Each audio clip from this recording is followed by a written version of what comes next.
ભારતના મહાન પુસ્તકો અને તેની ભાષાના જોડકા પૈકી કઈ જોડી યોગ્ય નથી? આ બાજુ પુસ્તક આપેલું છે, આ બાજુ ભાષા આપેલી છે. અષ્ટાધ્યાયી સંસ્કૃત ભાષા, શિલપદ્ધિકારમ તમિલ ભાષા, ચંદ્રાયન અવધી ભાષા, આઈને અકબરી ઉર્દુ ભાષા. શું જવાબ આવે છે?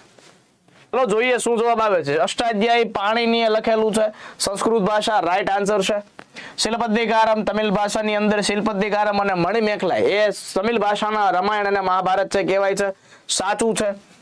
ચંદ્રાયન અવધી ભાષાની અંદર છે, સાચું છે વિદ્યાર્થી મિત્રો. પણ અબુલ ફઝલે આ લખેલું આઈને અકબરી છે, ઉર્દુ ભાષાની અંદર નથી. એ કઈ ભાષા આવે છે? ફારસી ભાષાની અંદર લખેલું છે.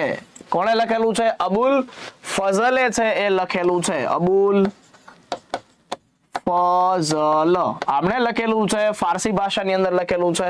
આઈને અકબરી ફારસી ભાષાની અંદર છે, કારણ કે મુઘલોની રાજભાષા છે એ ફારસી હતી. ઓકે, ખાસ યાદ રાખજો, પરીક્ષાની અંદર છે, પૂછાવા લાયક છે.